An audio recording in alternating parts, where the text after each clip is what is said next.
the official release of the Pursuit Sport 378. Previous generation was the 368, and some stuff you'll notice right away on the boat as we come over here is the flare. And the actual entry of the boat, that's the 408 next to it.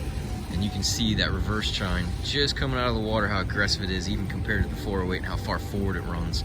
So that keeps most of the water at bay, and then if you blow past that, that flare takes care of it. Hopefully you can get that angle. I mean, it's pretty aggressive, especially for Pursuit. And then you see like the through stem windlass, the angle of that, you can really get an idea of the shear of this boat and how steep the entry is. So it, based on the initial video, it should run really well. And then the first of its kind with that whole side window, which if you get the right angle and the right light, you can actually see all the way through the boat. I don't know if you can see that white just kind of peeking through right there. That's the other boat next to it, so you can see all the way through the cabin. So natural light is pretty cool. You see it's almost a frameless windshield compared to this to 408 next door, where that has that fiberglass frame. This is all internal structure, and you can see that big square post that almost appears a little awkward at first, but then you kind of start walking around the boat and you see why they did it that way and the functionality of it. Side boarding door, huge transom extensions, so they stick way out, and you can see that the props are almost tucked in side of those extensions. So if you have any kids or anybody swimming around out there, a little bit safer for them, I guess, a little bit less chance of kicking a prop or something. And with the engines trimmed all the way out, you can get to the props on the boat if you foul anything. 425s, 422 gallon fuel tank, 350 mile range. That was full load of fuel, water, 4 people, a lot of test gear, 50 amp shore power. And we'll kind of hop on the boat here in a second and go through a lot of the cool features. You can see that no more splash wall, which is nice. So you got a lot more use of the transom back here. And then this is one of the first boats that they're gonna make optional. They're giving us 2 different options back here. So you can get this nice box, tool storage, tackle, little cutting board, and then the seat that Pursuit's been known for that completely stows away, and then a big live well in here, bigger than the previous generation. So if you select the fishing option, we actually lose the seat, which Barton is being so nice to demonstrate here. We lose the seat, but we gain another live well in this corner, and then they put another freezer box in the middle here. So the aft box goes away, seat goes away, they add a live well, and then add another freezer box. You can see the step coming up to the dive door. Fish boxes in the floor. Nice hardware. Ain't gonna squeak and rattle. Fish boxes aren't huge, but they do come forward. What do you think about another foot? About here. Yeah, so they're about 5 feet. And then one of the coolest features is this little aft-facing settee. As you can see in its current configuration, it is an electronic slider. Oh, these cup holders, by the way, made to fit the big Yeti style cups. Class leading cockpit space when that seat is forward, and then with a push of a button it goes aft, where you still have a big cockpit to do your fishing, but then you can put your table back here, pull your seat out, and have a nice space for entertainment. Freezer box in here as well. This is standard, and then standard grill and sink on that side, and then plenty of storage on there, and then plenty more storage, paper towel holder, cutting boards, a little shelf for a blender. You have a 110 AC outlet, your grill controls, and then the cockpit table actually stows on this wall with the poles right behind it. So nice, clean. And then you see little pins for the aft drop curtain that connects to the hard top here, so we can actually get the AC, which blows right up the back of the seats here, contained in that area. Take a quick look inside the mechanical space, because they have standard pre-rigged each one of these boats for a gyro. So you can see they already have the location for the pickup. It would be right where that step holder is, and that's the stern anchor holder. So the gyro would actually go there. We'd have to relocate those. But everything is pre-wired, pre-plumbed. You can see they actually put the bonding connection there for it. Already batteries in here for it. 8K Fisher Panda generator. Like I said, 50 amp shore power too, so there's no power sharing. Alright, what else was special on this thing? Of course, the make fast shade. That's pretty standard on these boats. It is an option still that you can select. Currently the boat is only in a single station configuration, but they've already kind of engineered in some accesses to make a second station down the road. And then coming into the bridge deck, nice big screens.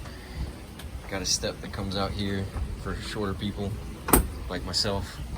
Good visibility. We have a little glove box up here, actually, with the wireless charger built in for cell phones. Excellent visibility. These outside seats, you can get a good view of that hull side window and see the water going by. Kind of neat. Captain's chair is adjustable, forward and aft, height adjustment, 3 or 4 inches. Every seat has its own armrest. It's a beautiful thing. No sharing armrests.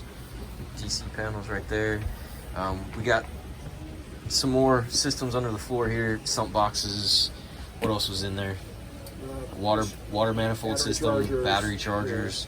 Amps for the stereo system. Things are pretty easy to get to. And you can see the forward Mediterranean shade option on the boat. Those poles actually are designed to stow in the hull side here, right above the window. And then they have a nice canvas cover. And then you can see those windows going into the cabin space. Forward seating is nice. Electrically actuated backrest, so you can get several people seated up here facing forward if you're running the boat, and then if not, you can fit probably 6 people around here. The bow table stows under that seat there, and then the pole is in the floor. So then you can get the table up here. Pole stows right there. Get some fender storage access to the bow thruster. And the forward-facing settee is on a different level than the previous one, so you're sitting more in the boat instead of on top of it. This pops up so you can use it as a leg rest if you're seated in that forward-facing seat. And if not, if it's stowed away, you can actually use this as a seat down here, which is kind of cool.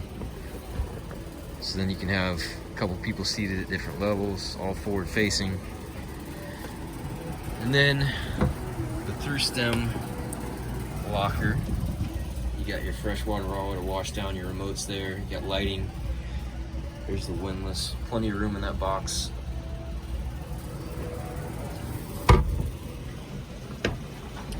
Oh, what else? Cabin, I guess.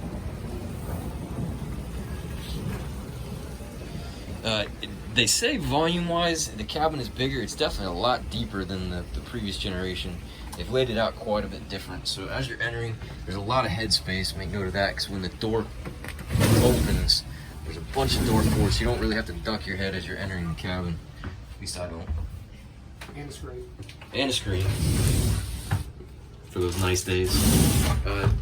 Separate AC units for the cabin and the bridge deck. 16,000 BTU Up here. up in the bridge deck, 6,000 in the cabin. Cabin space isn't huge, but it's adequate. Your AC panel, your digital generator panel, all the switching. Again, all real wood veneers on here. I'm not too sure what they're using, but nice light tones. Head compartment does close. Sink, head, shower. And then there's a filler cushion that goes on here for the little sleeper. And they've actually built a lot of fishability into the boat. So rod storage and things, they have a rod that you can store in there. It's tubed to the front. Another one on that side, 7.5, I think, you can fit in there. And then a 7-foot rod, 6.5, 7 maybe, there. And then there's a bunch of storage out under the coaming of the boat too, that they have put some new. And the lockable rod storage. Yeah, lockable rod storage is really neat. So these have padlocks on them, so you can keep the rod stored in here. And then you also have it on starboard side, which with a dive door is pretty phenomenal. You can see how those work. They slide up out of the way. And you can, again, put the padlock on it. But all in all, a pretty neat boat. Most of the stuff you saw on the boat is standard. Optional items will be that forward med shade. The make fast back here. And I think that's really it. But it's been a pretty phenomenal boat. Really curious to see how it runs. 22-degree dead rise in the back. They say they touched a little over 60 miles an hour with the 425s.